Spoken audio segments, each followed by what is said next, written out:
This is part 5 of a cognitive meta-theory that integrates TESOL and Christianity. We will start by looking at Language and Power, a seminal book written by Fairclough, in which he introduces, he was one of the founders of the approach known as critical discourse analysis. The goal is to go beyond the written words to the motivation driving the people who are writing these words. Earlier on, we saw that Fairclough describes member resources, which correspond quite closely to what mental symmetry calls mental networks. Here, Fairclough is using member resources as a way of explaining what people are doing, how people are thinking, how people are talking. Communication, that's why it's language and power. So what I'd like to do here is look at the cognitive mechanism behind language and power. Why do people think that language is based in power? I suggest it's related to the deception of civilization. Starting at the beginning, natural law is based in physical cause and effect. For example, if I walk off a cliff, then I will plummet to my demise. Or if I want to eat food, if I want to use grain for food, I have to sow grain. There's sowing and reaping, there's cause and effect. That is natural law. It's inescapable. Understanding nature, understanding these laws, makes it possible to gain control of nature. So what happens is civilization notices the natural cliffs, realizes that walking off a cliff leads to personal harm, and then will put artificial fences in front of the cliffs. This happens both physically and metaphorically. Wherever there is a possibility of personal harm, then civilization will put some law or some restriction in front of it in order to protect people from harm. Similarly, instead of having to grow one's own food, or build one's own cars, or construct one's own devices, it's possible, civilization makes it possible to buy goods and food from other people. So instead of encountering cause and effect, sowing and reaping, the person who grows up in civilization encounters people and thinks that goods come from stores. So what happens to the next generation? They do not encounter physical cliffs because all the cliffs, or at least a significant portion of them, have been protected by artificial human-erected fences. Similarly, they do not encounter sowing and reaping because most of the goods that they need can be encountered from or can be acquired from people. Therefore, the conclusion will be, for the next generation, those who grow up in civilization, they will conclude that there is no such thing as natural law, and that everything is based in people. And that is what Fairclough is saying in Language and Power. There is no, in the original book, there is no discussion about natural law in the book. Instead, any reference to natural law indirectly suggests that people interpret it, and therefore it's still governed by people and their opinions. What happens when people, they're represented by mercy mental networks. What happens when mercy mental networks encounter each other? They struggle for dominance because each will attempt to impose its structure upon the other. And so you get power groups, each represented by mercy mental networks within the mind of people. You get these power groups fighting each other. And each group will then attempt to impose its version of perceiver truth. similar to blind faith, rote learning. And this, yes. Okay. Second thing is, let's look now at the bigger picture, the global picture. Technology, an expression of the understanding of natural law, makes it possible to make things more efficiently. Said that everything comes from stores. Well, how are they made? Well, they're made today largely in factories. That's because an understanding of technology, an understanding of science through technology enables economy of scale and globalization. It's much more efficient to make an object in a factory. So what happens is, again, the first generation builds the factories. The next generation sees the factories, and instead of seeing universal law, represented here by the sun, what the next generation encounters is big government and big business. All these large corporations that appear universal. And so, for example, 3,000 years ago, 4,000 years ago, before the modern era, what a person noticed was the sky, the stars at night. That was universality, because civilization was very tiny. There was no big business, no big government. It is all relatively small, and so the focus was upon stars and cosmology. One can see that in the ancient civilizations. Today, the focus is upon big corporations, large business, large government, because that's the universality that the average person encounters, and because the lights are so bright of civilization, one literally does not see the stars most of the time at night. And this relates to Habermas' third stage. We won't discuss this in detail, but the first stage was leaders using their mercy aura, mercy emotions, to create an aura. The second was perceiver thought with cross-cultural thinking. The third stage is where large business, this teacher emotion based in the universality, the order within complexity of large corporations, that then again makes it difficult for people to think. However, it's a different type of emotional effect than in the first stage. Okay. So what happens is you have universality, but it comes from people and corporations. And so people who are associated with this universality, here we have an example of somebody who becomes personally associated with big government. He will think that he can control universality and that he is in charge of universality and that he can make laws that are universal that exclude others. So notice this is a different form of cheating. There's the cheating where I cheat within the rules. So, for example, I try to take a shortcut, but I still believe that I have to run the race. This type of cheating is different because it changes the universal laws so that I am naturally a winner without having to win the race, and that others are naturally excluded, that the law excludes them without either me or the others having to do anything.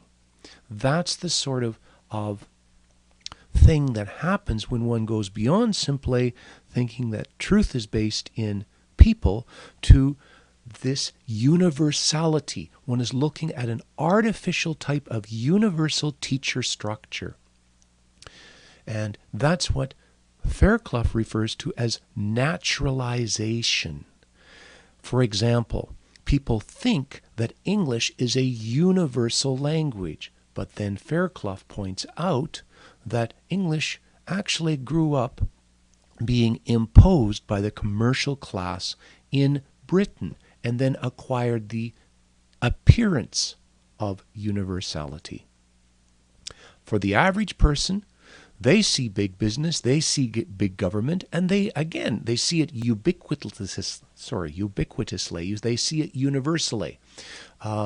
One encounters the same thing everywhere, the same corporations everywhere, the same products everywhere.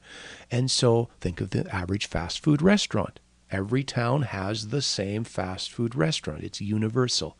And so the average person thinks that, hey, that is understanding. That is truth. And so they automatically accept the truth proclaimed by those in power because they think it's universal, not realizing that it actually comes from people. That's what Fairclough points out. So, Fairclough concludes that universal theory is actually its ideology based in some power group. So, some corporation comes up with a monopoly, controls most of the market, and therefore gives the appearance of being universal. And as I mentioned, Fairclough does not discuss scientific law. Looking at this behind the scenes, here's the question. If people are being fooled into thinking that human-created universality is universal, then this suggests that it is possible to think in terms of universality. The only way I can be fooled is that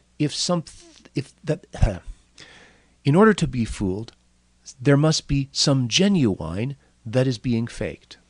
In other words, this suggests that teacher thought exists, that it is possible for the mind to think in terms of universal structure, that it is possible for the mind to go beyond mercy thinking with its experiences to teacher thought with its universal law. So the very fact that the mind can be fooled also suggests that it is possible for the mind to genuinely think in terms of understanding and universal law. In addition, mental symmetry suggests that there are inescapable cognitive principles that apply to people and not just to physical natural law. So the person who makes these laws, the person who lives under this system, may think that he is free of law, but law still applies to cognitive principles. It still applies to the mind. There is sowing and reaping there. There is cause and effect, mental cause and effect.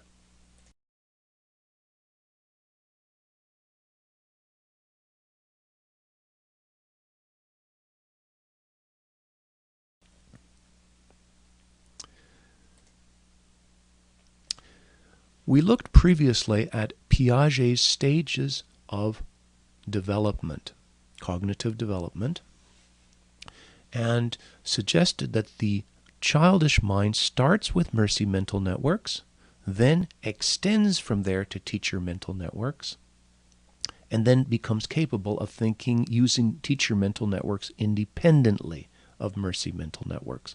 We then we looked at with embodiment. We noticed the limitations of embodiment and saw how childish mercy mental networks are flawed, how they cause the mind to behave, how they drive a person to behave in ways that are inadequate and need fixing. In other words, childish mercy mental networks are flawed and they need transforming. So, looking at Habermas' first stage, again we saw childish mercy mental networks are capable of overwhelming perceiver thought. That's what Fairclough is talking about. He suggests that that's what always happens. What happens there is, in terms of the individual, I am special. The facts, they may apply to other people, but they don't apply to me. Or there is no truth. For example, I know that smoking causes cancer, but that's something that happens to other people. I know that I won't get cancer. More generally, all truth is based in people, and there is no such thing as universal truth. That's what happens when mercy thought overwhelms perceiver thought. That's one way in which mercy mental networks can lead to personal dishonesty. Another way is to say that mercy mental networks, such as identity and culture, are too complicated to be understood as a general theory. What's happening is teacher thought is being shut down. Because if something is too complicated to understand, then it's not possible to form a general theory. And that's what Bonnie Norton says in 1997. Identity is too complex to be understood. In other words, don't use teacher thought with identity.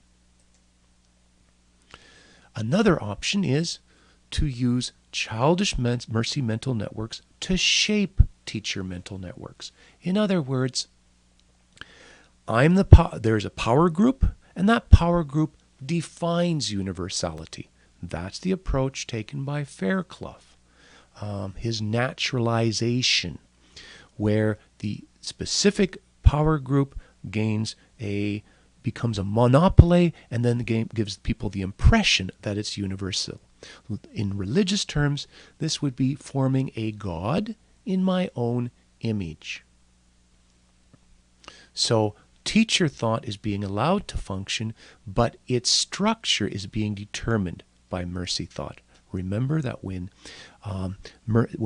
mental networks collide, one will impose its structure on the other. In this case, the mental networks of personal identity are imposing their structure upon the general understanding behind a concept of God.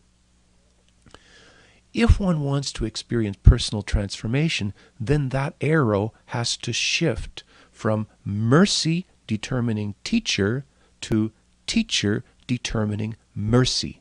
Saying this another way, a person has to change from being rationalizing, in which theory is twisted by personal experience, to being rational, in which understanding and teacher mental networks are allowed to affect mercy mental networks. Again, when two mental networks collide, which changes it?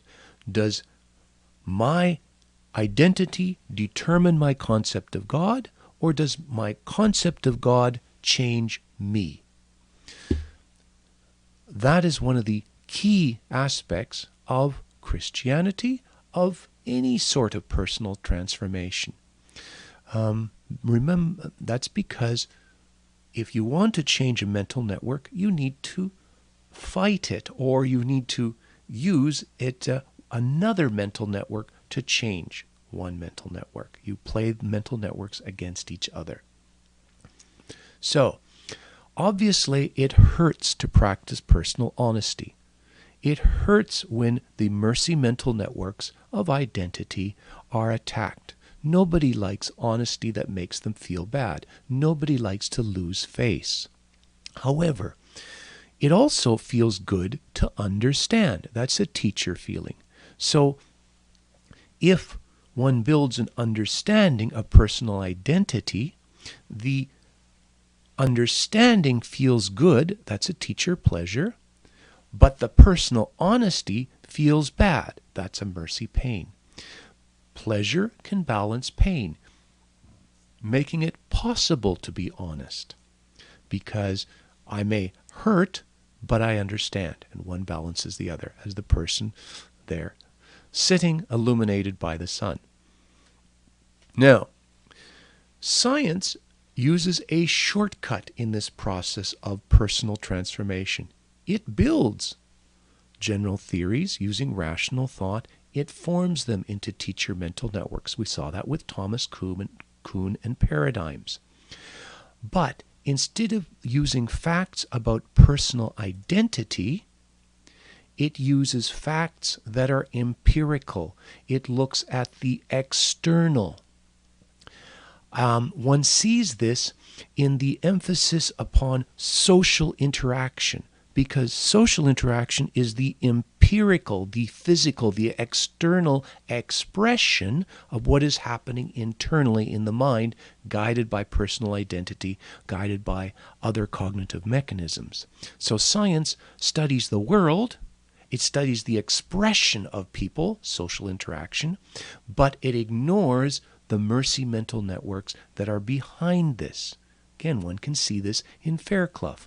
The earlier Fairclough looked at member resources corresponding to mental networks. The later Fairclough no longer talks about member resources, but still instead looks at social interaction, looking empirically. And that seems to be a general trend. Scientism being the belief that there is nothing except physical reality, that all that exists can be studied empirically. So scientism ignores the cognitive sources of thought and action.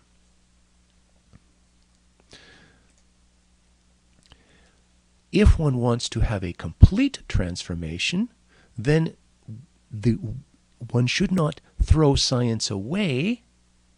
Science is not wrong. The transformation of science is not bad. It's simply incomplete. That transformation needs to be extended to include the cognitive, to include the subjective, to include the internal. And that's what we are trying to do by looking at the cognitive mechanisms behind TESOL, which involves transformation, as well as Christianity, which is based upon personal transformation. Now, I suggested earlier that a concept of God emerges when a general theory in teacher thought applies to personal identity in mercy thought. Obviously, if one includes the subjective when one is studying, understanding, this will create a mental concept of God. Simply describing, looking at the empirical and analyzing the objective will create understanding, but there will not be a concept of God because one is understanding objects and not personal identity. The religious shortcut uses revelation to build a concept of God. And we looked at that previously. Instead of viewing God as a universal being based in teacher thought, Revelation views God as a big person, as the ultimate person, as from the viewpoint of mercy thought, as like a Superman, or the ultimate source of truth. And so, as we saw before, this leads to an attitude of religious self-denial, because God is being represented as a big anthropomorphic, human-like person, and whose status is much greater than the status of personal identity. And so then, that's revelation. The source of truth is not questioned. God is much bigger than I am. How dare I question him? So leading to negative theology, where one cannot say anything about God because he is too magnificent and we are too sinful. Are we sinful? Yes. We have looked at this, at the way in which the mercy mental networks of childish identity warp thinking. Yes, man is naturally sinful. However, that does not mean that man cannot realize anything about God. Christianity says that God is knowable. Using an analogy, Christianity says that if life is like an exam, then we all fail the exam. We all fall short. Nobody passes the exam. However, that does not mean that natural man gets every single question wrong on the exam. See? Because if one says that one always fails and that every answer is wrong, actually that builds thinking around the mercy mental network of personal identity, because I'm saying that I am a sinner. One sees this in Orthodox Christianity, in the prayer, Jesus, Son of God, have mercy upon me, a sinner. Yes, one is a sinner, but if the bottom line becomes that I am a sinner, then one is actually, in a twisted way, building everything around the inadequacies of personal identity rather than around the general understanding of God. And what happens, as I mentioned before, when God is viewed as a big mercy-like person rather than as a universal teacher-based being, then childish identity, instead of being transformed, instead of using understanding to change personal identity, childish identity will be suppressed. The habits will all still be there, but they will be pushed under the surface. There will be some transformation, but it will be the formation of a new identity that is separate from the old identity, while the old identity is still struggling to come out because it has been suppressed rather than transformed. That's the problem with the religious shortcut using revelation. Remember, we need that as a starting point to go from the concrete operational stage of Piaget, to go from the concrete to the abstract. But that's not the final point. The solution, truth should be universalized. That's what science does. It universalizes truth. That's what Christianity needs to do, what religion needs to do also, and understood, so that one can see how things fit together. And that's one of the doctrines of Christianity, that God revealed himself to man in a way that the attributes of God could be understood. This does not mean that one can understand all of God, but still it is possible to understand the essential elements. Just as in science, it is not possible to predict how every single particle will behave in the universe. However, it is possible to understand the general rules that guide the interaction between particles. So, putting these two together, I suggest that an image of God needs to be based in a teacher mental network. Science provides the teacher mental network, but it ignores personal identity. The religious shortcut includes personal identity, but it tends to view God from a mercy perspective of revelation and absolute, rather than from a teacher perspective of universality and understanding.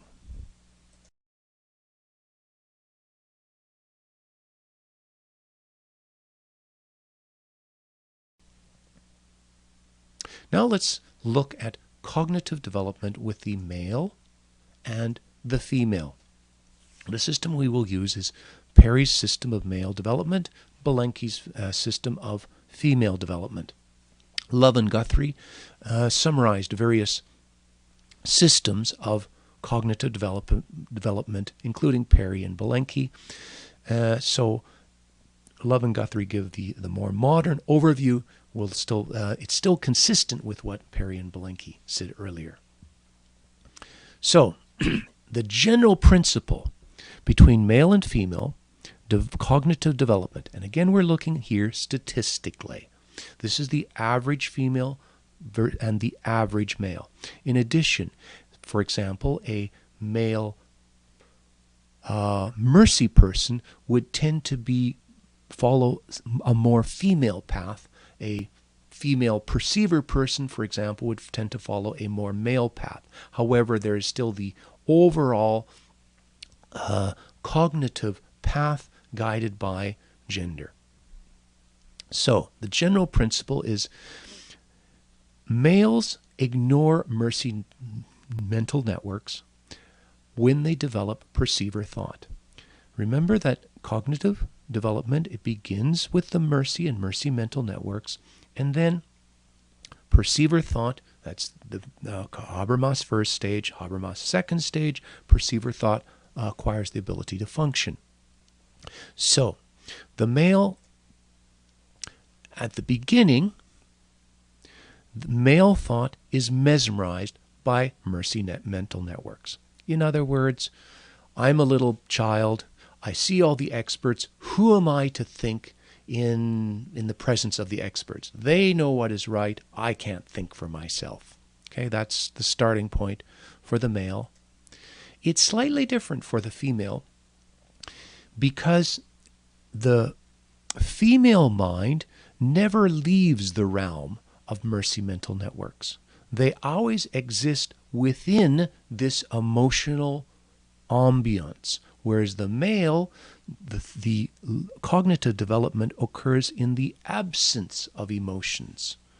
So if you want an illustration, the woman remains in the house and interacts with the people, whereas the man goes to the garage, ignores the people, works on the cars, and learns to think that way. The first stage, actually the 0th stage that Belenky mentions, is the stage of silence. And in simple terms, I have no right to exist. Now, thankfully, this does not exist very often in North America anymore. However, there are societies, both historically and other parts of the world, where the general principle is that females have no right to exist. And that is the ultimate negative face. But notice the focus is upon mental networks. Whereas the male thinks, who am I? I can't think. But he's still thinking about in terms of the facts and the sequences. The next stage for the male is multiplicity. Perceiver thought does not learn how to think instantly. Rather, perceiver thought, it's like waking up. First, it's mesmerized by the emotional pressure of mercy mental networks, and then it gradually wakes up from this state of being mesmerized, overwhelmed, and learns how to function. So the next stage is the person no longer looks out to the experts, but he hasn't yet learned how to think for himself, like the awkward teenager who hasn't quite figured out his own way of thinking, but he's no longer looking to the adults for as authority figures. The first stage, or the next stage, remember the first stage with females, 0th stage. The next stage for female is received knowledge, so that my mercy mental networks have a right to exist. Remember that personal identity is represented primarily as mercy mental networks. So I have a right to exist now. However, my identity is defined by other mercy mental networks, so that I have to make sure that I satisfy the expectations of others. I act the way society expects me to act. That's the next stage for female development, according to Belenky. Then it flips to subjective knowledge, where I'm still living in mercy mental networks. However, instead of using other mental networks to define my identity now breaks free and allows to and is free to exist independently of other mercy mental networks. So it's this subjective. I know it's true, and I ignore the feelings and the mercy mental networks of others. Remember that when when mental networks collide, then one attempts to impose its structure upon the other. In received knowledge, the mental networks that represent other people are imposing their structure upon the mental network of personal identity. In subjective knowledge, this flips, and the mental network of personal identity now imposes its structure in the mind upon other mental networks. For the male, the next stage is learning how to think. However, in the absence of emotions. Using our analogy, the man is now in the garage working on the car, and he's learning how to think with cars. He likes cars because they don't feel. For the female, the next stage is learning to not just impose one mercy mental network upon another. It's not just I follow the expectations of others or I impose myself upon others. It's, there are different expectations and I need to do cross-cultural thinking to compare one mercy mental network with another. And that's the procedural knowledge. So perceiver thought is starting to operate now in the female mind, but notice that it is still functioning in the presence of mental networks. The next stage for the male is the male starts to consider the fact that maybe I need to include feelings in my thinking. Let's stop working on the car, on objects, and let's go into the house and talk to the kids. So the male mind is now returning to the emotions, adding emotions. And the final stage for both male and female is precisely the same. So that in both cases you have the ability to do cross-cultural thinking, to use perceiver facts to bridge and integrate different mental networks. So the female never left the mental networks and gradually acquired the ability to use perceiver thought, whereas the male left the mental networks, learned how to think rationally, and then came back and added the emotions to it.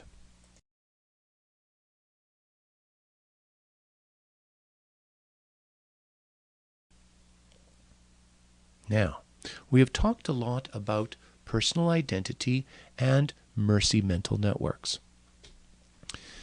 I would like to look now at what Higgins talks about in terms of possible selves and relate that to what mental symmetry says. I suggested earlier that identity is the set of mental networks that one cannot ignore.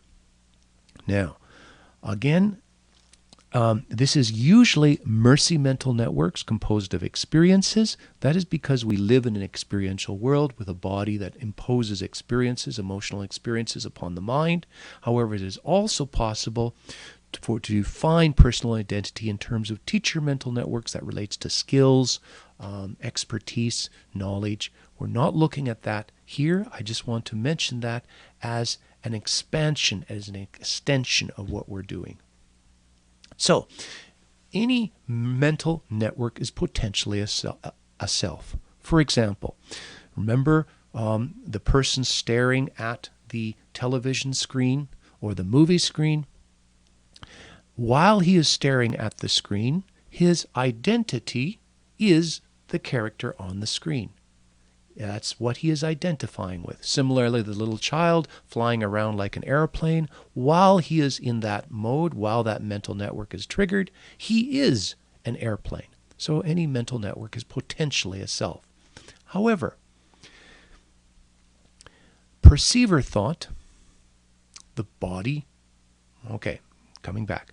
The physical body, knowledge and skills, they impose certain mental networks upon self.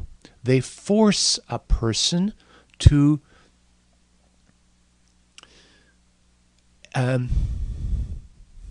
try this again.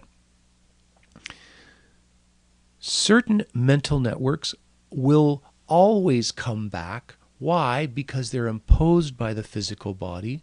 They represent knowledge that's in the head that I have. They represent skills that I can do. Therefore, these are inescapable. For example, when I look in the mirror, I always see the same face staring back at me. It is inescapable. This refers to the actual self, mentioned by Higgins. And when one is working with the actual self, then there is intrinsic motivation, because it's motivation related to something that really is part of personal identity. Now, in order to recognize what is inescapable, you need perceiver confidence. And perceiver thought has to recognize what is repeatable. and it is possible to fool perceiver thought. However, suppose that I pretend that my physical body is not part of my personal identity, and I pretend that I am Superman. I have just watched a Superman movie, and I'm going to continue being that personal identity as I walk through the streets. And so I will jump off a cliff and try to fly. Obviously, my physical body, physical limitations, will ensure that I do not fly, but rather plunge to the bottom. In other words, reality is a great teacher for forcing a person to acknowledge what really is self. And that's where perceiver confidence is. One has to learn it. One has to learn common sense. However, it is possible in areas of lesser feedback to fool oneself, temporarily at least, that the actual self is not really the actual self. It's much easier to do when sitting in a chair passively, because then there is no danger of jumping off cliffs. In contrast, mental networks that have strong emotions will feel inescapable when they are triggered. Okay? Here we have, for example, the mental network defined by my culture, or authority figures, or parents. And remember that when mental networks are triggered, they will attempt to impose their structure upon thought. So when my parents say, you need to be a doctor, then there's a strong mental network that represents my parents. They are now using their emotional pressure to impose their structure upon personal identity. In this case, to impose the structure of studying to become a medical doctor and living life as a medical doctor. That is the ought self. What happens is when the parents are around, or then this ought self is triggered. When one is in a certain culture, then the mental networks representing that culture will be triggered. They will attempt to impose themselves upon personal identity. Obviously, this leads to inconsistency, because the ought self that emerges, that is currently active, depends on which authorities figures are present and which ones in order to trigger the mental networks that represent these authority figures. So if I go away from my parents and I'm no longer under their tutelage, then I will think, maybe I don't want to be a doctor. Maybe I'm an exhorter person and I'm not naturally skilled at fine motor movements, for instance. So that's inconsistent. Another reason the mental networks of the ought self are inconsistent is because they are imposing themselves on personal identity and probably overwhelming perceiver thought. Remember that the actual self requires perceiver thought to recognize. The ought self is being imposed by other mental networks that are not repeatable but triggered. Dornier mentions that the ought self is usually triggered by others when it is violated. In other words, if I am studying to be a doctor, then my parents will look at my behavior. They will see, they will conclude that it is consistent with the structure of their mental networks, and they will not feel a desire to say, you need to study to be a doctor. But if I go to study engineering, for instance, then my parents will look at my behavior. It will be inconsistent with their mental networks, and then they will use the pressure, emotional pressure, to trigger the mental networks that represent them within my mind to exert pressure on me to study medicine. So, saying this more bluntly, the ought self is the collection of mental networks within my mind that others use to control me. Others can only control me if they have a mental network, if they can access a mental network that exists within my mind. So your parents living within your head. It's because your parents live within your head as mental networks that your parents have the ability to control you with the ought self. And that, I suggest, is a general principle.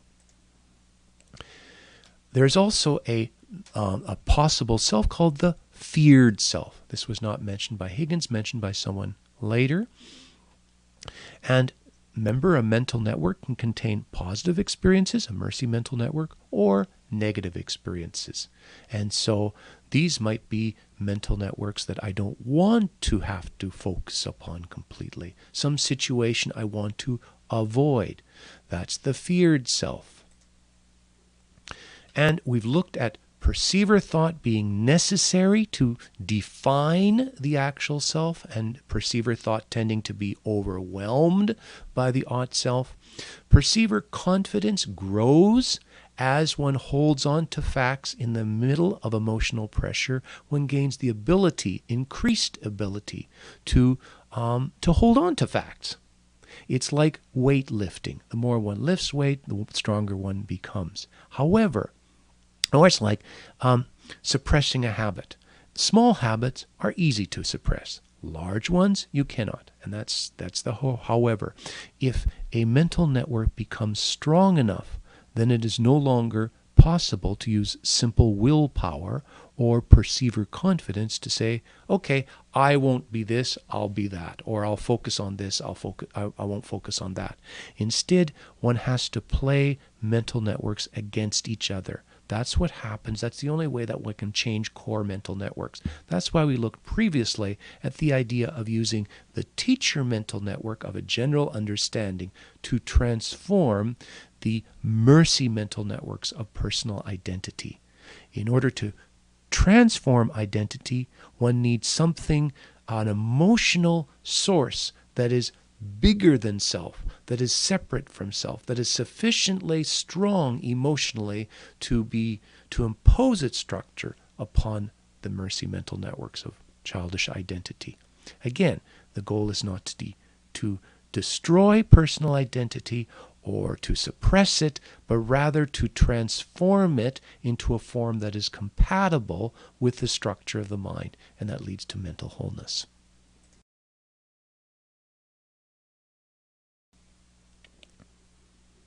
Now, we have mentioned the interaction between teacher thought and mercy thought. I have also suggested that mercy mental networks, or when mental networks are collide, when more than one mental network is triggered at the same time, then each will attempt to impose its structure upon the other.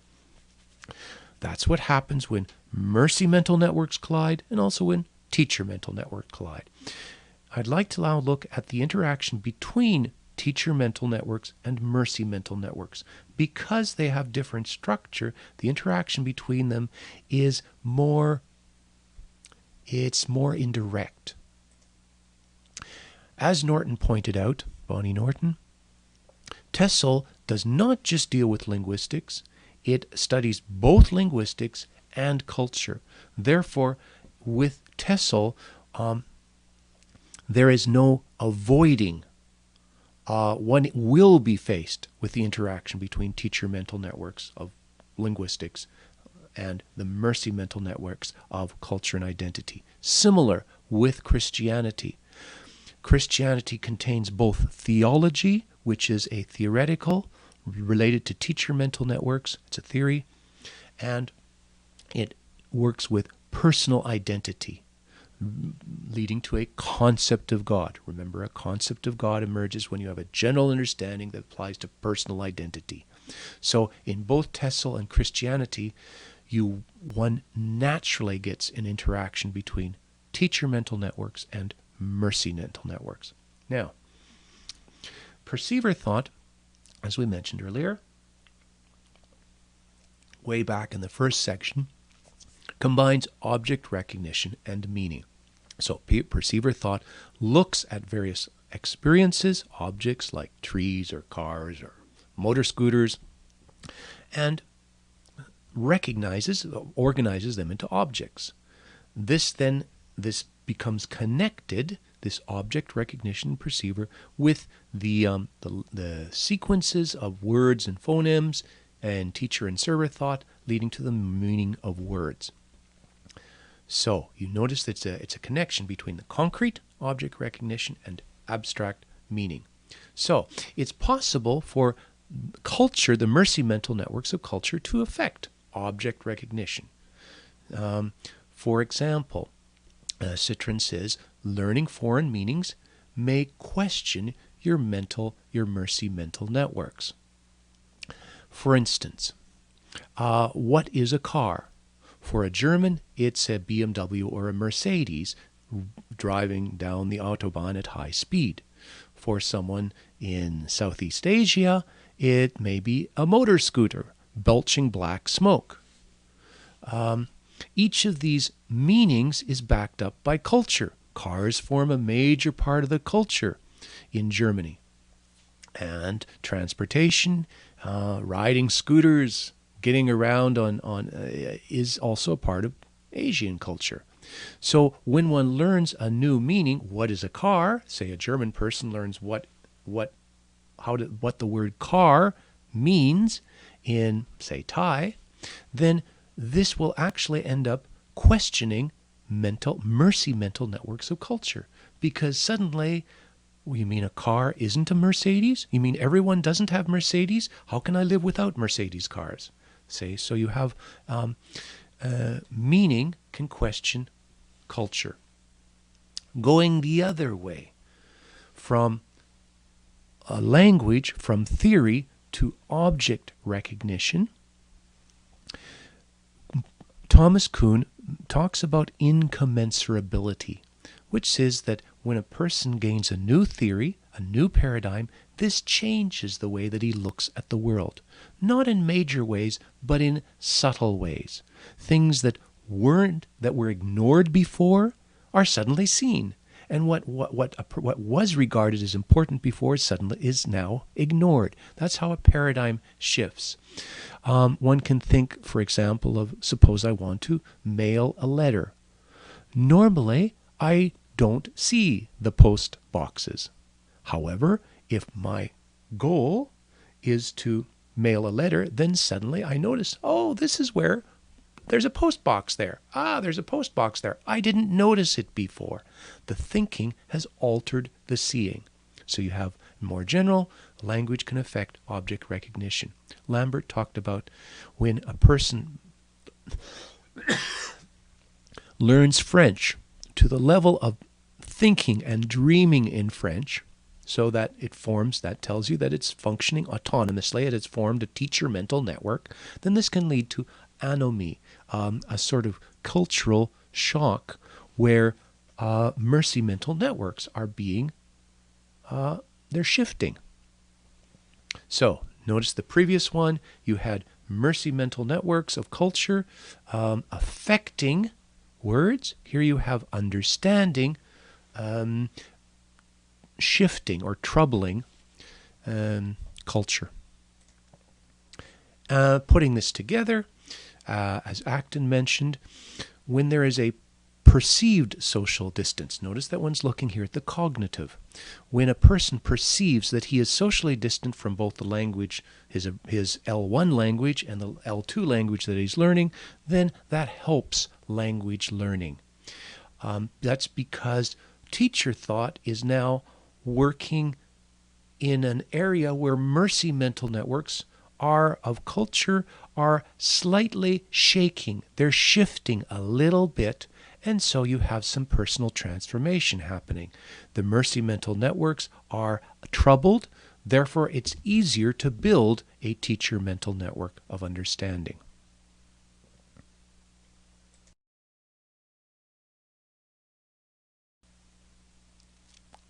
Now, we have looked so far at the actual self, which is perceiver thought defining which mercy mental networks really are part of identity.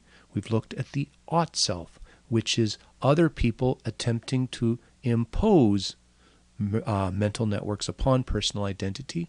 Dornier talks about the ideal self, also something that Higgin mentions, but Dornier looks at his idea of what's the best ideal self. He talks about it should be possible, it should be realizable, it should be stable and intrinsic. And I suggest that the ideal self is based cognitively. Again, we're looking at cognitive mechanisms.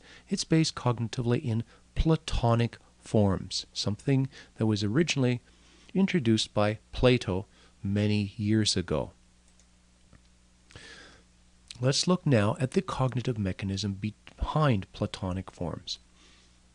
Remember that perceiver thought organizes mercy experiences into categories.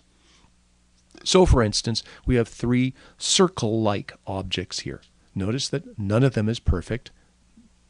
No real circle is perfect, but they're all circle-like. And so perceiver thought comes up with a category of circle. Teacher thought looks at this category and wants to bring linguistic order within complexity to it by coming up with a simple explanation, a simple theory that will describe circles. So one can get a technical definition. A circle is the set of points that are all equidistant from the center. Or one can come up with a more folk definition. A circle is perfectly round. Both mean the same thing. The point is that teacher thought will look at the complexity of this category, look at all the different varieties, and attempt to come up with the essence, the ideal, because teacher thought wants order within complexity. So we have a general theory of a circle. And then semantic shifting. Remember that understanding changes the way that one looks at the world. That's Thomas Kuhn's incommensurability. And in the case of the circle, what will happen is the teacher theory of the ideal circle, of the perfect, simplified essence of circleness, will shift the perceiver categories in the mind slightly, leading to the imaginary concept of a perfect circle, here shown by the dotted yellow circle. It's perfectly round, but it's dotted because it does not exist. For instance, thinking about circles. If I ask you, imagine a circle, you will probably not think about specific circles. Rather, you will think about the ideal, imaginary, perfect circle, which doesn't exist in real life. That is the Platonic form. The Platonic form is something that emerges in mercy thought, but it is more ideal than the real items, but it is based upon an idealization of real items. So the circle does not exist, the Platonic form of a circle, but it is based upon a simplification of circles that do exist.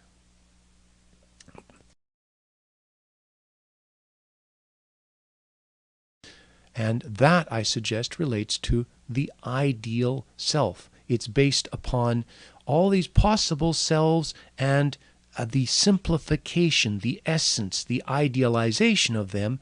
That's done by teacher thought. That reflects back to mercy thought, creating this imaginary image of the ideal self. Now, we will relate that to personal identity, but first I want to look at divine spirit.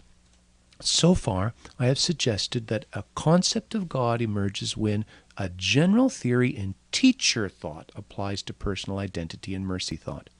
That is, in Christian language, that is God the Father. God the Father being associated with universal order, universal structure.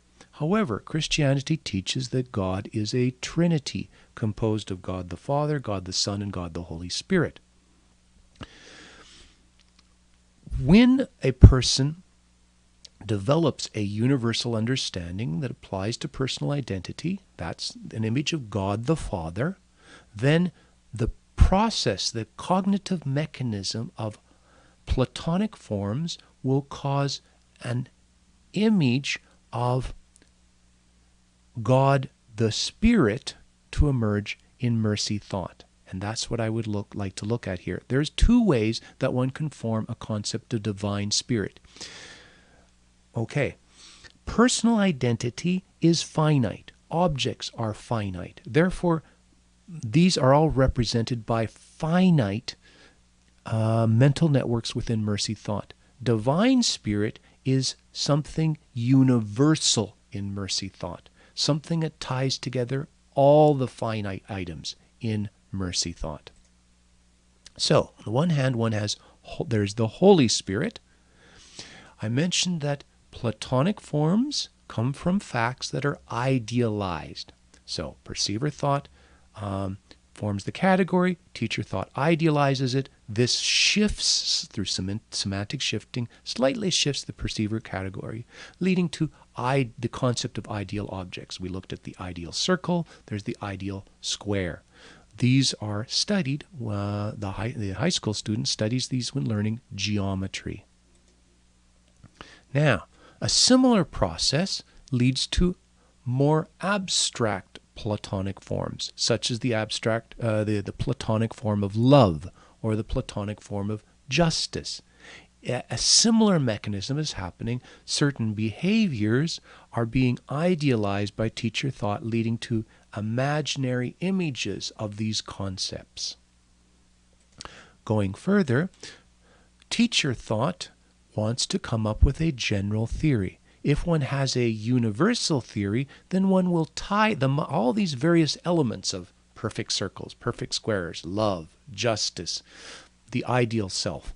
All of these will be tied together by a general theory which will reflect back in mercy thought to a form of the good, which Plato said was the ultimate Platonic form. It's what he called it, a form of the good. It's also very interesting that Plato was never able to adequately define the form of the good, which suggests that his theory, his general teacher theory, was inadequate. He had enough of a theory to come up with the idea of Platonic forms, and the Greeks knew enough about theory to come up with geometry and also some ideas about love, justice, and other abstract ideas, but could not make the leap to a universal teacher theory and the resulting form of the good. Plato was able to describe that, but he was not able to define it adequately. And I suggest that this is an image of a spirit, of a Holy Spirit. Why is it holy? Because it is something that does not exist in the world. It is the third person of the Trinity, because it is a reflection of the Father God. It goes through teacher understanding that changes and integrates and idealizes mercy experiences, leading to this form of the good, which is a spirit of a Holy Spirit, and it is a spirit of truth because it is based in perceiver thought, coming up with categories that integrate various experiences and various mercy mental networks. So you have a Holy Spirit of truth that comes from God. There is also finally, notice that this structure is internal. There is an internal content of perceiver facts and also server sequences, an internal structure that ties together the experiences, leads to the general understanding, and then integrates these various Platonic forms. Compare that with a spirit of the world. This is also something that's talked about in the Bible, in Christianity, and that is compared and contrasted with the Holy Spirit. We all live in an environment. I may be a finite person, living in a finite place, but I am surrounded by many people and many other individuals, and that creates a structure, For example, think of the jungle native living in an environment, a natural environment of jungle. Today we have the concrete jungle. We have the structure of civilization. This was mentioned when looking at Fairclough. Everything fits together. I am a cog in the great environment and a citizen in the global society. There's the understanding that produces that.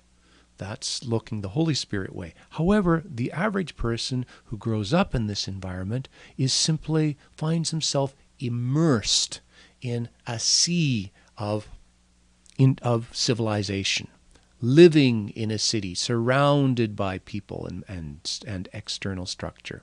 So this will also create an image of universality in mercy thought. We're not looking at the theory of universality here. We're looking at an experience of universality as one lives one life within this environment. The result is a spirit of the world.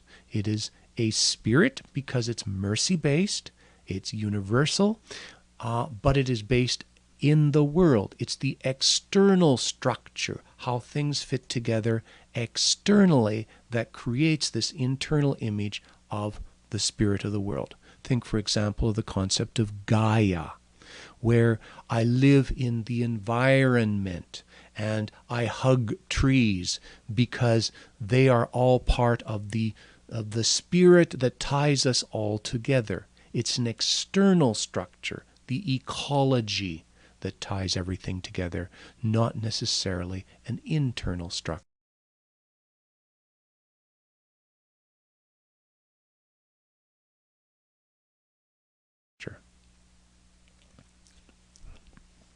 Now let us look more specifically at Platonic forms and identity. We've looked at Platonic forms and spirit and suggested that Platonic forms if combined with universal understanding, can lead to a concept of a Holy Spirit, of truth, who is a third person of the Trinity. Now we'll look at how Platonic forms affect personal identity. It is interesting to look at the source of the word utopia. It originally came from two Greek words. Utopia with an EU means good, a place that is good. Utopia with an OU means a place that does not exist. So the utopia is actually a combination of something that's good and something that is not existing, something that doesn't work. So utopia combines idealism, that's good, that's I want it to be good, and realism. I realize that it doesn't exist. I want to make it real. So, looking more closely at the good aspect, this is what happens with Platonic forms. Remember that teacher thought looks for the essence, the idealization, the simplification of the integration of experiences and categories, and comes up with that reflects back in mercy to the ideal, the Platonic form. This is how things could be. So, looking at Scripture, thy will be done on earth as it is in heaven. So here you have thy will be done, looking at the heavenly aspect of it, the more perfect aspect of the Platonic form. So it's an idealized form of reality. It starts from reality. It's based, for example, in real circles, which are imperfect, and it idealizes this. And that leading to the ideal self, provides a motivation. That's something mentioned by Kano and Norton, so that you have a migration and mass media, this international community, at least order within complexity on it. It expands the imagined communities. So by gaining a more general understanding, one gains a more idealized idea of what reality could be like, and that motivates the self. Turning now to the realism, a Platonic form is more ideal than real self, and that provides the motivation, the goal to follow. However, one cannot realize a Platonic form doesn't exist, and so somehow one has to make it real. So you have thy will be done, following the ideal on earth as in heaven, taking the Platonic form in heaven and making earth more like it. So the Platonic form provides a goal that is more ideal than real life, whereas then leading to the ideal self, then the actual self says that needs to be turned into reality. For example, using a Christian example, there is the idea of the invisible church. The invisible church is an idealization of all existing churches. There you have the Platonic form side. But the ideal church doesn't exist and will never exist. That doesn't mean that one ignores the ideal church, the invisible church. Instead, that becomes the motivation. So one then says, I know that there is no such thing in real life as the invisible church. However, that is the goal, and so one must now live in a visible church, and the goal is then to make the visible church more like the invisible church. So the actual self then realizes the ideal self, using facts to apply the ideal self to a specific situation. Looking again at the example of circles. If one looks at society, just general objects 200 years ago, there were very few circular objects. Most objects were irregularly shaped. That's especially true, let's say, 1,000, 2,000 years ago. Everything was handmade. Very few things had perfect form. Everything was irregular. Now, because of technology and science, so we have the teacher understanding of science, it is possible simply to look. I can see in front of me a number of objects that have circles that are much closer to the ideal form, the Platonic form of a circle, than the average object from several centuries ago, such as my glass. It's round. The microphone base is round. My cup is round. All these things, these roundness, the reality has become much more like the Platonic form due to understanding and the realization of that understanding. Often what one talks about as Platonic forms is really the ought self. So, for example, if a person says, I want to be a doctor, is he being a doctor because he sees that as a more perfect or simple, more pure form of essence, a more essential form of existence, or because some other person thinks that he should be a doctor? Similarly, if one thinks of the invisible church, how much of that is a Platonic form that is based in the understanding of theology and the understanding of human nature, and how much of that is based in, oh, I ought to be like that group, or I ought to be like that people, and how that group of people and how they say that one should do church. So it's important to distinguish between, I guess, Freud's superego, a form of ought self, and which is simply other people imposing mental networks upon personal identity, and a true Platonic form which is based in understanding and is internally generated. And that is the end